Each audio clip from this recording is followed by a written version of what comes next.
Oh, la verdad, la presentación más rápida que he visto por tiempo, ¿eh? Espero que Dios tenga palabra para cada uno de nosotros.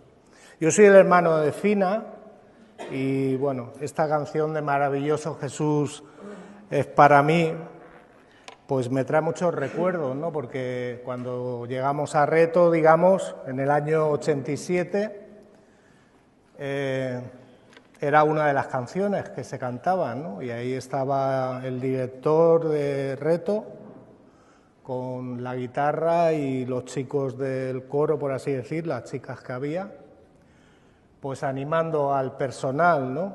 Intentando que la presencia de Dios de alguna manera se moviera, ¿no? Dice un salmo que Dios habita en la alabanza de su pueblo, ¿no?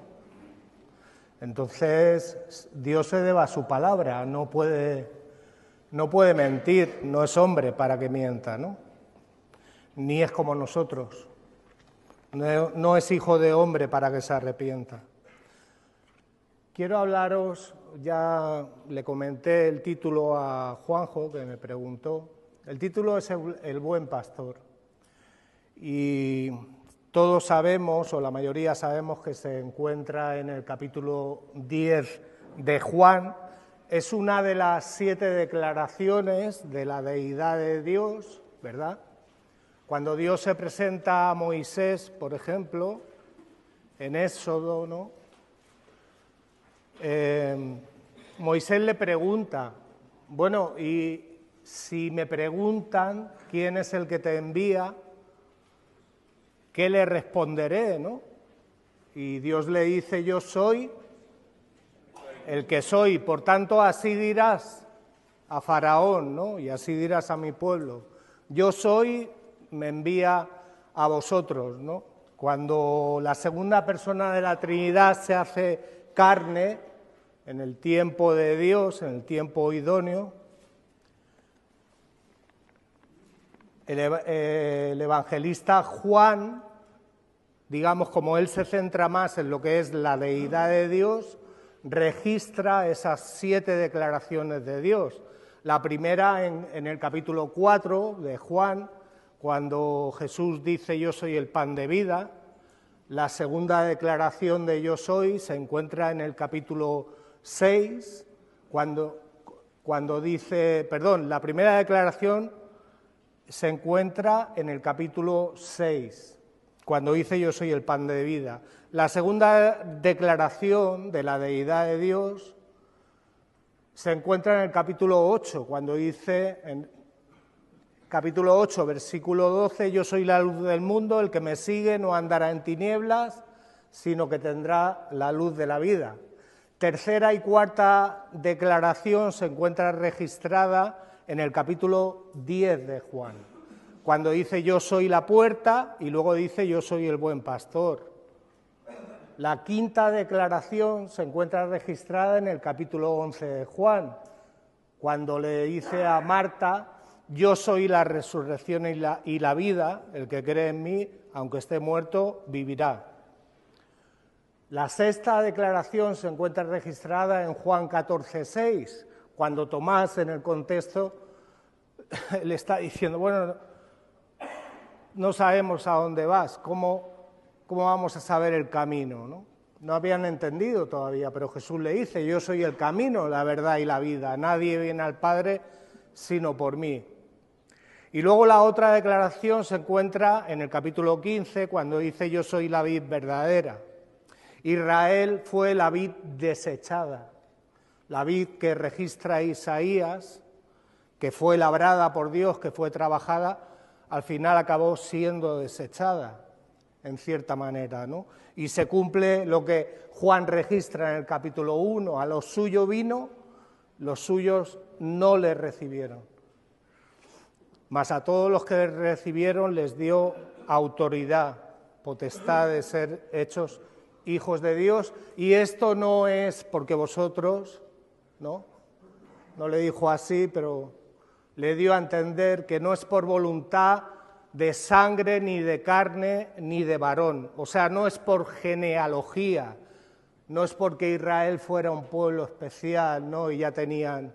Israel simplemente era un representante de la misericordia de Dios y de la gracia de Dios.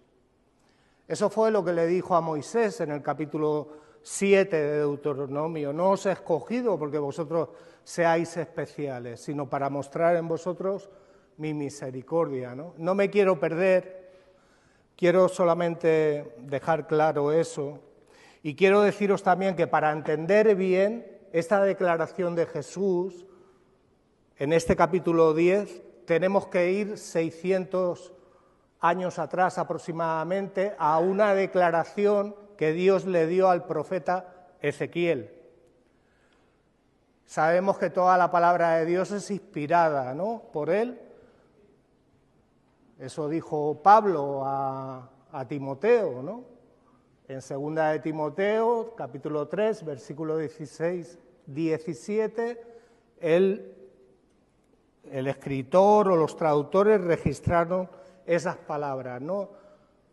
Que toda escritura es inspirada por Dios, que es útil para enseñar, para redarguir, para corregir, para instruir en justicia, 4 características de esa palabra de Dios, con el fin de que el hombre de Dios sea perfecto. Cuando dice perfecto quiere decir completo, no quiere decir que sea perfecto en el sentido que nosotros lo entendemos generalmente, quiere decir que no le falte nada, enteramente capacitado para toda buena obra. Pero bien, aquí vamos a ver 2 declaraciones en este capítulo 10, pero antes vamos a ir a Ezequiel 34 para entender por qué Jesús dijo: yo soy el buen pastor. Entonces, fijaos, voy a leer, intentaré ser ágil leyendo y no me voy a parar en ningún detalle salvo tal vez en uno de ellos. Vino a mí palabra de Jehová diciendo: hijo de hombre, profetiza contra los pastores de Israel. Los pastores eran los que tenían la autoridad espiritual y la autoridad también, en muchos casos, social, por así decir, ¿no? Eran los ancianos, ¿no?, de Israel, los líderes. Profetiza contra los pastores de Israel, profetiza y di a los pastores: así ha dicho Jehová el Señor, ay de los pastores de Israel que se apacientan a sí mismos. ¿No apacientan los pastores a los rebaños? Coméis la grosura es lo mejor, no es solamente la grasa, era lo mejor de lo sacrificado, ¿eh? Era de lo que cogían de la olla los hijos de Samuel, ¿no? Lo mejor. Coméis la grosura y os vestéis de la lana. La engordada degolláis, mas no apacentáis a las ovejas. No fortalecisteis las débiles, ni curasteis la enferma. No vendasteis la perniquebrada. La perniquebrada era la oveja que o bien se caía por un barranco o bien era una oveja rebelde que el pastor, para que la oveja aprendiera la lección, le partía una pata y luego se la curaba, le ponía tablillas y esa oveja ya no se despegaba del pastor. Era una oveja que seguía al pastor a base del quebrantamiento que el pastor le había ejecutado, ¿no? La oveja aprendía la lección, igual que nosotros. Yo el primero aprendo a base de quebrantamiento, ¿no? No fortalecisteis a las débiles, ni curasteis la enferma, ya lo he leído, no vendasteis la perniquebrada, no volvisteis al redil la descarriada, ni buscasteis la perdida, sino que os habéis enseñoreado de ellas con dureza y violencia, y andan errantes por falta de pastor, y son presas de todas las fieras del campo, y se han dispersado. Anduvieron perdidas mis ovejas por todos los montes, y en todo collado alto, y en toda la faz de la tierra fueron esparcidas mis ovejas, y no hubo quien las buscase, ni quien preguntase por ellas. Por tanto, pastores, ancianos, líderes, responsables, oíd palabra de Jehová. Vivo yo, ha dicho Jehová el Señor, que por cuanto mi rebaño fue para ser robado y mis ovejas fueron para ser presa de todas las fieras del campo sin pastor, ni mis pastores buscaron mis ovejas, sino que los pastores se apacentaron a sí mismos y no apacentaron mis ovejas. Por tanto, oh pastores, oíd palabra de Jehová. Así ha dicho Jehová el Señor. He aquí yo estoy contra los pastores y demandaré mis ovejas de su mano y les haré dejar de apacentar mis ovejas. Ni los pastores se apacentarán más a sí mismos, pues yo libraré mis ovejas de sus bocas y no les serán más por comida. Versículo 11. Porque así ha dicho Jehová el Señor. He aquí, yo mismo iré a buscar mis ovejas y las reconoceré. Y me voy a parar aquí. Si luego en esta semana podéis leer este capítulo 34, te aconsejo que estés atento a lo que dice el profeta.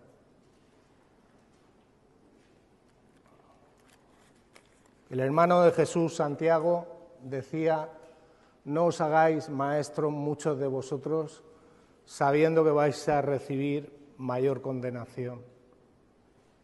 No estaba diciendo que no es bueno anhelar los dones o que es bueno anhelar liderazgo. Estaba diciendo que a mayor conocimiento, mayor responsabilidad. Tenemos que tener cuidado. Y ahora sí, vamos a Juan 10. Dios había prometido en Ezequiel que Él mismo se iba a implicar, a buscar a sus ovejas. Esto lo hemos leído hace un momento. Y aquí, en Juan 10, después de una serie de situaciones en las cuales los religiosos confrontan no solamente al que había sido sanado, ¿verdad?, sino también al mismo Jesús. Jesús aquí les dice: de cierto os digo, el que no entra por la puerta en el redil de las ovejas, sino que sube por otra parte, ese es ladrón y salteador. El redil era un lugar, un recinto que estaba en las afueras del pueblo o de los pueblos, en el cual había un cuidador de las ovejas de todos los pastores. Todos los pastores de Israel, después de una jornada dura de trabajo, llevaban a sus ovejas, fueran 10, fueran 20, las que fueran, a un lugar concreto, en el cual se pagaba a una persona para que esa persona cuidara de ese redil general, por así decir. Era el encargado de vigilar ese sitio, ¿sí?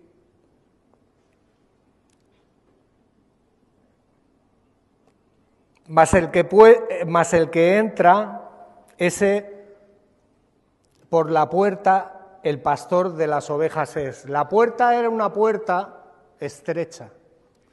Era una puerta, ¿verdad?, en la cual solo salía una oveja para que el pastor pudiera reconocerla. Y el pastor lo que hacía era poner la vara en el lugar de la salida de la puerta, llamaba a sus ovejas y las iba reconociendo. Y cuando las reconocía, levantaba la vara y la oveja salía. Dice aquí, fijaos lo que dijo Jesús: que el que entra es el pastor de las ovejas. A ese abre el portero. El portero, como he dicho antes, era el encargado, ¿verdad?, de guardar todas las ovejas de los pastores. El portero conocía a los pastores, evidentemente, por tanto, le daba acceso a que él se pusiera en la salida, ¿verdad?, o en lo que era la salida de las ovejas, con su vara ahí controlando, ¿no? Fijaos, dice que a este abre el portero y las ovejas oían la voz del pastor que venía por sus ovejas. Dice que a sus ovejas llama por su nombre. Cada oveja tenía un nombre concreto. No había ni una oveja del pastor que fuera a por sus ovejas que no tuviera un nombre. Las ovejas sabían, conocían la voz del pastor y el pastor conocía a su rebaño, a sus ovejas. El pastor sacaba solamente las ovejas que eran suyas, que le correspondían, las sacaba de ese redil general, por así decir, y cuando las ha sacado fuera todas las propias, va delante de ellas. Las ovejas nunca iban delante del pastor en esa salida. Luego ya sí, cuando llegaban a pasto se dispersaban, el pastor vigilaba, pero hasta que llegaban al pasto las ovejas iban detrás. El pastor tenía que ir delante con la vara y el cayado, la vara para defender de posibles ladrones o posibles fieras, y el cayado pues para ayudar a las ovejas, para coger a una un poco del cuello, guiarla, o si se caía en un barranco, con la vara con el cayado se ayudaba. Sabéis que tenía una forma así, de semicírculo, en la parte de arriba. Dice que le siguen porque conocen su voz. Es imposible que tú puedas seguir a Dios si no has nacido de nuevo. Es imposible. O sea, no es que sea muy difícil, es que es imposible. Tú puedes estar aquí 20 años, que si tú no has tenido un nuevo nacimiento en Cristo, tú te vas a ir peor, ¿no? Tú puedes pensar, ¿pero qué dices, Edu? ¿Peor? Sí, mucho peor, fíjate lo que te digo, porque has estado. Te va a pasar como dice Hebreos capítulo 6, has estado bajo la influencia del mover del Espíritu Santo, bajo la influencia de Dios obrando, dispensando gracia, bendición y misericordia hacia tus hijos, y tú vas a salir más condenado de cuando entraste. Si hoy no te rindes a Cristo.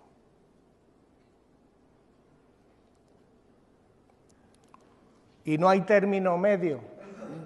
En Dios no hay grises, no hay relativismo como el que nos enseña y nos influencia la sociedad. En Dios es blanco o es negro. No hay término medio. Dios, dice Pablo a los Gálatas, que no puede ser burlado. Dios no es como nosotros, que podemos haber estado trapicheando, haciendo mil y una historias y nos hemos engañado unos a otros. No, Dios escudriña lo profundo del corazón, ¿no?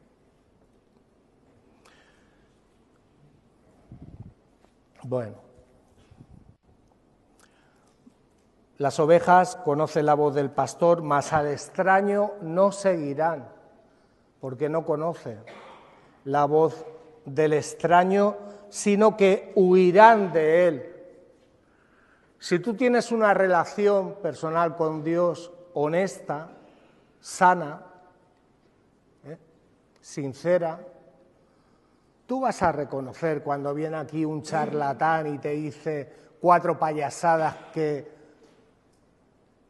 te sacan un versículo del contexto y te enseñan una doctrina diferente.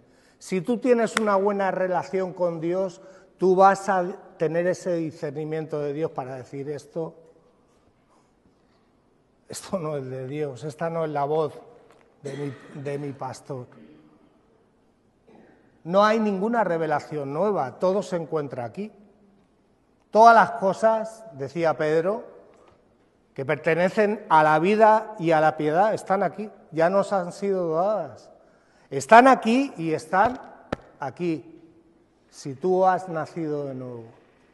Si no has nacido de nuevo, estás perdiendo el tiempo aquí.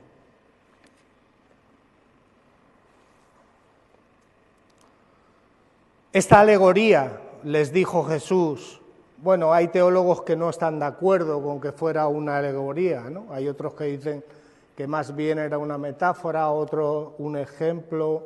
Bueno, fuera como fuera, no está mal, ¿no?, esta traducción. Esta alegoría les dijo Jesús, pero no entendieron. ¿Por qué no entendieron? La pregunta sería esta: ¿por qué los religiosos que estaban ahí con la oreja puesta no entendieron a Jesús?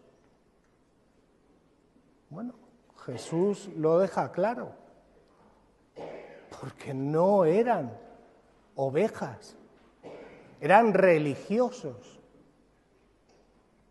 Estaban viviendo bajo una religión falsa. Es más, todas las religiones te llevan por el camino ancho y van directas al infierno, todas.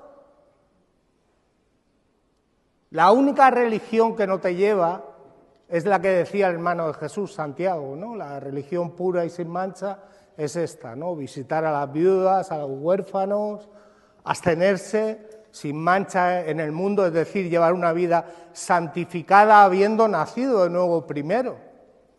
En el capítulo 1 lo deja claro, ¿no? Si has nacido de nuevo primero, pues bueno, luego esta religión la puedes practicar, ¿no? Las demás, llámalas como quieras, ¿no? ¿Cuántas divisiones tenemos en las iglesias evangélicas? ¿No? Claro que vosotros sois de Reto, y en Reto, ¿hay divisiones o no? No. Yo en estos 38 años he visto unas cuantas, y yo he podido participar de alguna división, ¿no? Por lo menos en mi espíritu, ¿no? Yo soy de Pablo, yo de yo de Raimundo, yo de José, Valladolid, o de Antonio. Otros aparentemente más espirituales, no, yo de Cristo. ¡Aleluya! Estaban perdidos igual, ¿no? Bueno, confundidos, perdidos en cuanto a su... Bueno, céntrate, Edu. Volvió pues Jesús a decirles: de cierto, no os voy a decir ya por qué se repite, porque ya sabéis lo que quiere decir de cierto. Es algo que hay que prestar mucha atención, es algo que es 100% así, que no tiene término medio ni confusión. Hay que prestar oído. De cierto os digo, yo soy la puerta de las ovejas. Todos los que antes de mí vinieron, ladrones son y salteadores, pero no les oyeron las ovejas. Esto no quiere decir que todos los líderes de Israel, especialmente los de la tribu de Judá, todos los reyes que hubieron, fueran malos o deshonestos. Quiere decir que todos tenían una condición de pecado. Eran gente redimida por la fe en Dios y por los méritos de Cristo, porque toda persona redimida a lo largo de los siglos, desde Adán y Eva, el Padre la ve por medio de Cristo. Pero Cristo, como no había venido, pues la fe en Dios. Pero desde el Antiguo Testamento hasta la venida de Cristo, Todo el Antiguo Testamento apuntaba a la promesa. Génesis 3:15. Por tanto, todo apuntaba a Cristo. Por tanto, toda persona redimida a lo largo de los siglos ha sido por medio del sacrificio de Cristo. Ahora aquí se dice que yo soy la puerta de las ovejas, ¿sí? Y luego fijaos que sigue diciendo, el ladrón no viene sino para hurtar, matar y destruir. Yo he venido para que tengan vida y vida en abundancia. Y esto muchas veces, yo el primero, lo hemos usado, no, el diablo viene a hurtar, matar.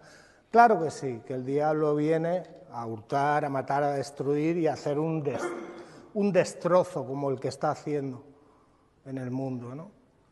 Pero aquí no está hablando del diablo, aquí está hablando de los líderes religiosos de Israel, de las religiones preponderantes, los fariseos, los saduceos, los escribas, ¿verdad? Que eran los pastores que no tenían amor por las ovejas. Yo soy la puerta, el que por mí entrare será salvo y entrará y saldrá y hallará pastos. Esto nos está hablando del nuevo nacimiento. Esto nos habla de nacer de nuevo. Esto nos habla de entrar por Cristo, entramos, tenemos acceso. ¿No dice eso el autor de Hebreos? Que tenemos acceso, tenemos entrada al Padre por Cristo. Esto es un paralelo con Mateo 7, cuando dice, entrad por la puerta estrecha. Esta puerta es Cristo. Y aquí, en este ejemplo de Jesús, de este contexto del buen pastor, Jesús se presenta como la puerta, como la entrada, para salir a una novedad de vida. ¿Sí? Para poder alcanzar lo que Nicodemo, por ejemplo, tanto ansiaba, ¿no?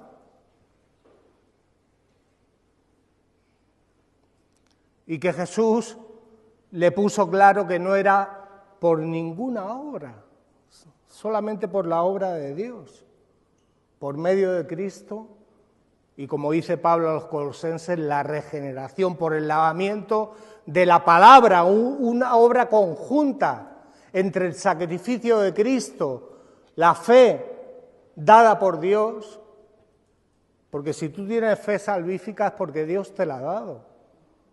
El ser humano por sí mismo no tiene una fe para alcanzar salvación. La fe es un regalo de Dios, dice Pablo a los Efesios en el capítulo 2.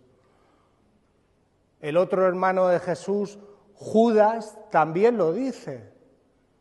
Os ruego que contengáis, por la gran solicitud que tenía para escribiros, os ruego que contendáis. Viendo el panorama, os suplico que peleéis. Contender es combatir por la fe dada una vez a los santos. Pablo a los Romanos, en el capítulo 12, dice que cada uno conforme a la medida de la fe dada. Por tanto, con tu fe tú no vas a poder salvarte, tú tienes que clamar a Dios que te ponga en ti esa fe salvífica, en la persona de Cristo, que es el buen pastor, pero que también es la puerta, que no hay otro mediador, decía Pablo a Timoteo, entre Dios y los hombres, solo Jesucristo, que se hizo hombre, que se encarnó, que se humanó. Esto no es una comedura de coco, no es una tontería. Está en juego la vida eterna con Cristo o un infierno eterno sin Cristo. Eso es lo que está en juego. Porque Dios ha puesto eternidad, como decía Salomón en el capítulo 3 de Eclesiastés, ha puesto eternidad en nosotros.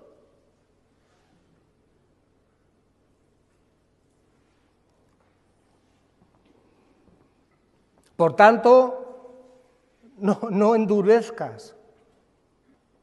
Entras a una novedad de vida, sales y se cumple lo que Pablo decía a los Corintios, en 2 Corintios 5, 17.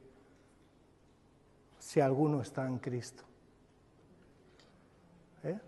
¿Qué pasa con las cosas viejas? Pasan. Y todo lo demás, todo lo que te ofrece el Padre es novedad. Es apasionante la vida cristiana. Yo llevo 30 años casado con mi esposa. Es apasionante, eso solo puede hacer Dios. Cuando hay un conflicto familiar, cuando hay un conflicto con tus ojos, los hombres somos adúlteros con los ojos.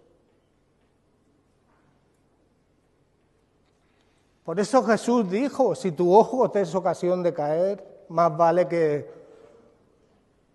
agaches la cabeza, te pongas cosas en tu mente como un burro, que no pueda ver lo que hay a los lados. Porque si codicias en tu corazón, no juzgues al que ha caído en hecho, porque tú estás haciendo lo mismo, yo estoy haciendo lo mismo. Pero bueno, eso es otra historia, ¿no? Pero está dentro de nuestras experiencias, ¿no? Y aún así Dios nos ama, y nos ama de tal manera que vamos a seguir leyendo. Yo soy el buen pastor paga por sus ovejas. A no ser que sea un ladrón, todo tiene un precio. Y todo lo que vale más. Tienes que pagar más, ¿sí o no? Cristo pagó por sus ovejas todo.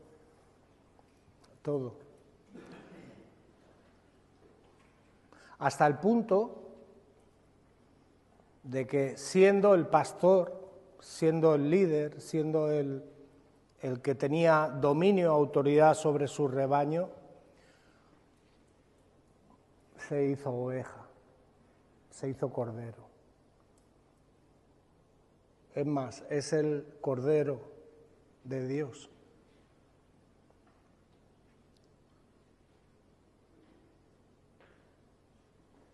Si nosotros como cristianos, hablo a los que sois cristianos, que quiero creer que sois la inmensa mayoría, o todos, no lo sé, eso solo Dios lo sabe. Pero cuando caemos en un pecado, si no sientes angustia, dolor, aflicción, no estás bien. Estás en peligro. Te estás alejando. No lo consientas. Que el enemigo, que tu carne te engañe de esa manera. Porque el enemigo quiere destruir tu vida, tu testimonio. Yo no dudo de la vida eterna en Cristo, pero tu testimonio, tu futuro puede ser arruinado. Puede ser salvo, como decía Pablo a los Corintios en el capítulo 3 de 1 Corintios. No, de 2 Corintios creo. Primera o segunda, es igual. A los Corintios. Pero así como por fuego. Tenemos que mirar cómo edificamos nuestra vida, nuestro futuro, nuestro testimonio, nuestro día a día. Y uno de los síntomas de que estamos mal es ese. Cuando alguien te confronta a un hermano en amor y tú te justificas. Y déjame decirte una cosa, es peor caer en manos del Dios vivo. Es algo que el autor de Hebreos decía que es horrendo, que es espantoso para un hijo de Dios, que caer en manos de un hermano que te está tocando donde te duele, porque quiere ayudarte. Entonces, déjate ayudar. Dejémonos ayudar. Necesitamos ayuda, necesitamos el socorro de Dios,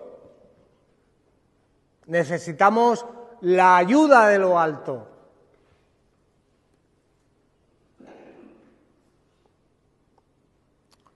Pero la ayuda de lo alto, generalmente, Dios ya nos la ha dado. ¿Qué más podemos pedir a Dios?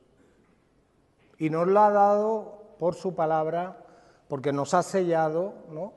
Como dice Efesios en el capítulo 1, versículos 13 y 14, nos ha sellado con el Espíritu Santo de la promesa. Tenemos la garantía de que un día seremos redimidos. Y nos la ha dado por medio de la comunión, de las relaciones unos con otros. Por tanto, tenemos todo lo necesario, ¿no? Todos los medios. Yo me voy a parar aquí porque no quiero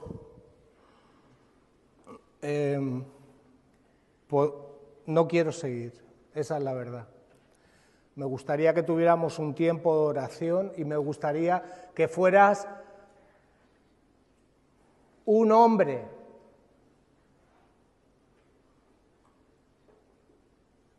o una mujer y que en este momento, y no quiero ofenderte, yo muchas veces no soy un hombre, muchas veces no lo soy, muchas veces huyo de Dios, huyo de la luz, huyo de la verdad. Entonces, yo te insto, de verdad, te suplico, por tu bien, que podemos tener un tiempo de poder orar. Santiago decía una clave, dice, para el beneficio de la Iglesia, dice: confesaos vuestras ofensas unos a otros y orad unos por otros para que seáis sanados. Necesitamos sanidad de Dios, sanidad del alma, sanidad de la mente, sanidad del corazón, de nuestro espíritu, no del Espíritu Santo, de nuestro espíritu. Dios sopló aliento de vida. Tú tienes, ese espíritu un día se irá, partirá de aquí, se quedará esto, la cáscara. Pablo decía el tabernáculo, ¿no? En el capítulo 5 de 1 Corintios. No, de 2 Corintios, capítulo 5. Llámalo como quieras, pero esto no es tu vida. Tu vida es lo de dentro. Entonces, si de alguna forma, dentro de lo que yo os he dicho, pues hay algo que tú veas que Dios te está confrontando, ahora es el momento oportuno. Mañana no sabemos. Mañana no sabemos. Hoy, si escuchas, oí su voz. No endurezcas tu corazón. No lo endurezcas.